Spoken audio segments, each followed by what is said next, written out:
안녕하세요, 여러분. 오늘의 천자문 사자는 제78화 섭직종정입니다. 잡을섭, 벼슬직, 쪼철종, 정사정이 되겠습니다. 사자를 번역하면은 벼슬을 잡아 정사를 쫓는다가 되겠습니다. 이는 나라에서 소임을 받아 정사에 종사함을 말합니다.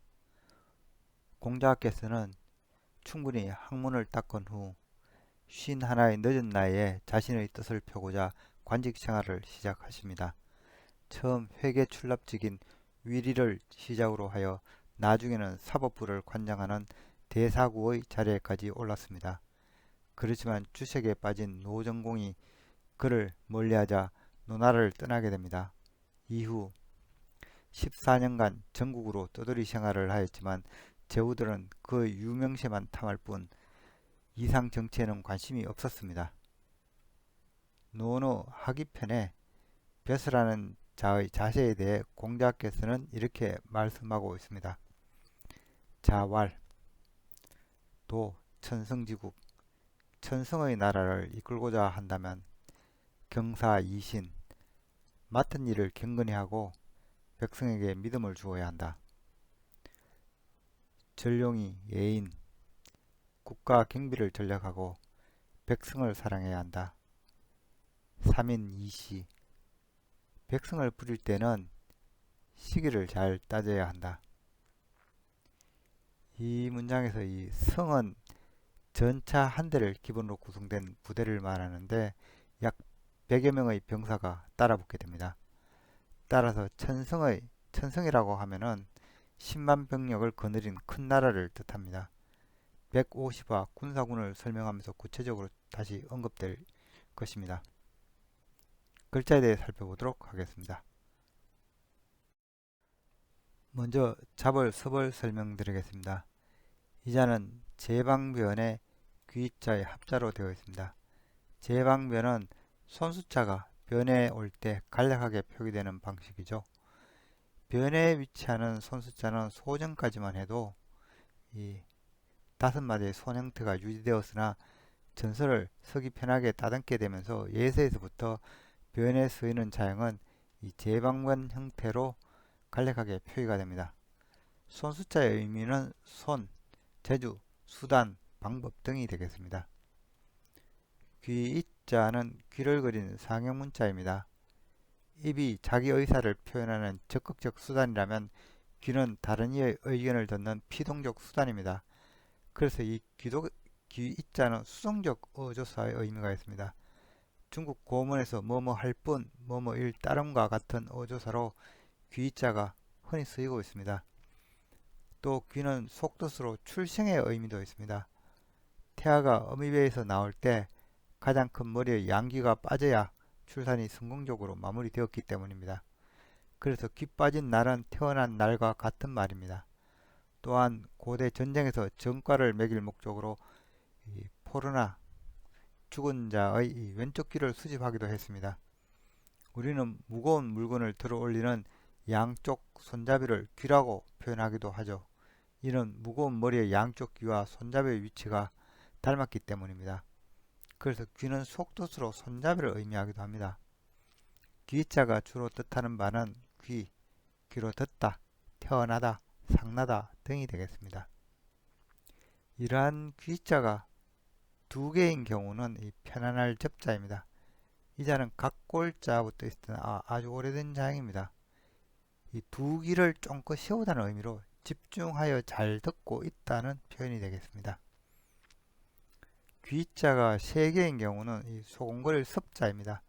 이 자는 뒤늦게 소전에서 만들어진 자형으로 여러 사람들이 귀를 가까이 하다는 풀이로 잘 안 들리도록 작은 소리로 이야기하는 것을 뜻합니다. 또한 귀를 이렇게 잘라 모은 것을 뜻하기도 하는데요. 그래서 얇게 베어내다, 합하다는 의미가 있으며 이때는 이 점일접으로 불리웁니다. 잡을 섭은 이 물건의 귀를 손으로 이렇게 잡거나 또는 이 귀를 손으로 이렇게 모으는 것을 뜻하는 자형입니다. 고대 전쟁에서는 전가를 매길 목적으로 포로나 죽은 적의 왼쪽 귀를 잘라 수집했다고 앞서 말씀드렸습니다. 또한 이 물건의 양귀를 잡는다는 것은 이 물건을 원하는 대로 다룰 수 있게 되었다는 말이기도 합니다. 따라서 이 잡을 섭이주로 뜻하는 바는 다스리다, 잡다, 유지하다, 가지다, 돕다, 거느리다, 잡아매다, 두려워하다 등이 되겠습니다. 한편 이 귀를 이렇게 끼워 모으는 것을 그린 자형으로는 이 연이을 연자가 있습니다. 연을 여는 이 귀자와 이 실꿰관의 이 합자로서 귀를 실로 연이어 꿰다는 뜻이 되겠습니다. 다음 자는 벼슬직입니다. 이 자는 귀자와 모일직의 합자입니다.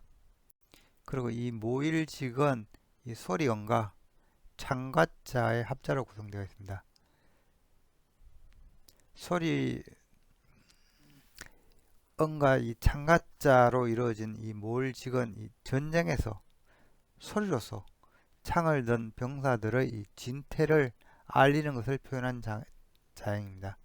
자형은 이 병사들을 신호로서 원하는 지점으로 모이게 한다는 해석에서 모이다는 뜻을 갖고 있습니다. 그래서 자형은 원래 이 신호의 의미로 사용되었다고 합니다. 병사들에게 진퇴를 알리는 수단은 이 고동소리, 북소리, 깃발, 그리고 커다란 목소리 등이 있을 수 있습니다. 그래서 이 모을직을 토대로 여러가지 자형들이 파생됩니다. 변에 이렇게 말씀언이 들어간 이 알식자는 이 말로서 소통하는 것을 의미합니다. 그래서 그 의미가 알다, 알아주다, 알려주다 등이 되겠습니다. 변에 이렇게 수건건이 들어간 깃발치는 깃발로서 소통하는 것을 의미합니다. 그래서 그 의미가 기, 깃발, 표지 등이 되고요. 변에 이 나무목이 들어가는 경우는 이게 말뚝직자인데 나무 말뚝으로 표식을 한다는 것을 의미합니다. 한편 변에 귀 이자가 들어간 벼슬직은 이 소리를 귀로 듣고 기록하는 것을 의미하였습니다. 이는 임금의 말을 듣고 기록하는 직책을 의미하였으나 점차 지위, 직책을 뜻하는 일반적인 의미로 통하게 됩니다. 오늘날 벼슬직이 주로 뜻하는 바는 직분, 벼슬, 관직, 공물, 일, 직업, 구실, 주관하다 등이 되겠습니다. 이 모을직은 찰흙치로도 불리우는데요. 이는 찰흙식자와 관련되어 있습니다. 찰흙식은 곱게 펴지는 흙 이런 의미로 흙토자와 고돌직의 합자입니다. 근데 이렇게 얇게 편 찰흙은 점토판을 뜻하여 이 또한 소통하다는 의미의 모일직과 의미상으로 유사해집니다. 당시에는 이 두 자가 혼용되어 사용되었기 때문에 모일직이 찰흙치라는 의미가 붙지 않았나 추정되고 있습니다. 다음 자는 쪼출종입니다. 이 자는 두인변에 이 쪼출종 그리고 이 거칠지가 결합된 형태입니다. 이 두인변은 사람인이 두 개 이렇게 겹쳐진 것 같아 해서 붙여진 이름이고 쪼금거를 척이 원 명칭입니다. 이 자는 사거리를 뜻하는 이 다리일행의 반만 그린 자입니다. 그래서 반만 그려진 형태라 해서 조금 걷다, 천천히 걷다는 이 의미를 갖고 있는데요. 그런데 구성자로서 변에 들어간 이 척은 거리형의 단축형이라 걷다는 의미를 갖고 있습니다. 쫓을종의 각골자는 이 앞사람을 쫓아가는 뒷사람을 그린 자형입니다. 그리고 거리를 뜻하는 이 두인변이 이렇게 추가되기도 하고, 그리고 이 거리행위 구성자로 사용될 경우에는 이 보통 두인변을 사용하는 것이 일반적이죠. 두인변 대신에 이 아래쪽에 발지자가 이렇게 들어간 각골자도 있습니다. 건문에서는 이 거리행과 발지자가 함께 추가된 쫓을종이 이렇게 등장하기 시작했습니다. 이 자형이 오늘날의 이 쫓을종의 기본 형태가 되겠습니다. 단순히 사람이니 병렬로 구성된 이 쫓을종은 앞 사람을 쫓아간다는 의미지만은 거리행과 발짓자가 추가된 이 쫓을종은 더 많은 의미를 내포하게 됩니다. 즉, 거리에서 사람들이 모여든다는 풀이도 가능하고 사람들이 모여서 일을 한다는 의미도 가능합니다. 그래서 이 쫓을종이 오늘 뜻하는 바는 쫓다, 따르다, 나아가다, 모시다, 일하다, 모이다 등이 되겠습니다. 참고로 이 거리행과 이 발짓자의 조합은 나중에 갈착으로 발전하게 되는데요. 그렇지만 쫓을종의 경우에는 그렇게 통합되지는 않았습니다. 이 착자는 거리행이 반만거려진 형태라서 천천히 걷다는 의미를 갖고 있는데요.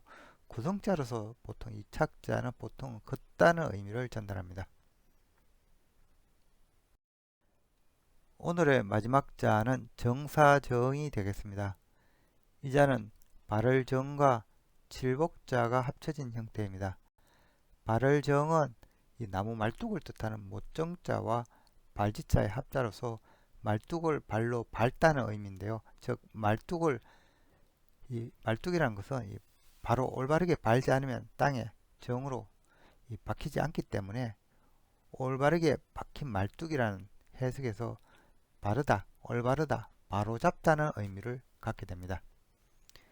영역 표시를 뜻하는 못정자는 또한 이 영토의 의미도 있어서 영토를 밟다는 뜻도 가능하므로 이 발을정은 정복하다는 뜻도 있습니다.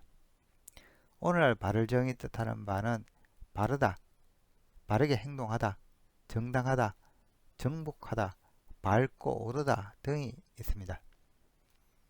칠복자는 손에 막대를 쥔 형태를 그린 자형입니다. 즉 막대를 쥐고 누군가를 때린다는 의미를 전하고 있는데요. 이 자는 거를문의 이 머리획이 이 등 쪽에 있는 것 같다 해서 등거를문이라고 불리기도 하죠. 칠복자의 의미는 치다, 때리다, 채찍질하다 등이 되겠습니다. 정사정은 바르게 하다는 발을정과 채찍질하다는 칠복자의 합자로서 채찍질로서 바르게 하다는 의미를 갖고 있습니다. 이는 사람들을 바르게 지도하는 것으로 풀이되어 백성을 다스리는 것, 정사 등을 의미하게 됩니다. 이 의미는 가르침, 법규, 규칙 등으로 그 의미가 발전하고 또한 백성을 지도하는 관직, 관리의 의미도 있습니다. 정사정이 주로 뜻하는 바는 정사, 조세, 법, 부역, 직무, 관직, 관리 등입니다. 그리고 이 칠복자의 영향으로 치다는 뜻도 있습니다. 그때는 칠정자로 불립니다. 이상으로 오늘의 천자문 사자 습직종정, 즉 벼슬을 받아 국가 정사에 종사한다는 사자성어를 마치도록 하겠습니다. 주명에 노나라 애공이 공자께 정사가 무엇인지 묻자 공자께서는 이렇게 말씀하십니다. 지도 민수, 인도 민정. 이 땅의 도는 나무에서 민감하게 나타나고 사람의 도는 정치에서 민감하게 나타난다. 즉 땅이 기름지면 나무가 잘 자라고 사람이 바르면 정치가 바로 선다는 말입니다. 부정야자 포노야. 이 무릇 정치란 부들이나 갈대 같은 것이라. 고 유정제인 고로 이 정치를 한다는 건 사람에게 달려있다. 이 뜻은 사람을 제대로 부리면 부들이나 갈대처럼 나라가 쑥쑥 흥하는 것이 정치란 말입니다. 취인 이신, 수신 이도, 수도 이인. 이 몸소 인재를 구해야 하기에 이 도로소 스스로를 수양하고 이 도라는 것은 인으로 닦아야 한다. 즉 훌륭한 인재를 얻기 위해서는 왕이 인의 도를 닦기를 게을리하지 않아야 된다는 말이 되겠습니다. 지금까지 시청해 주셔서 감사합니다.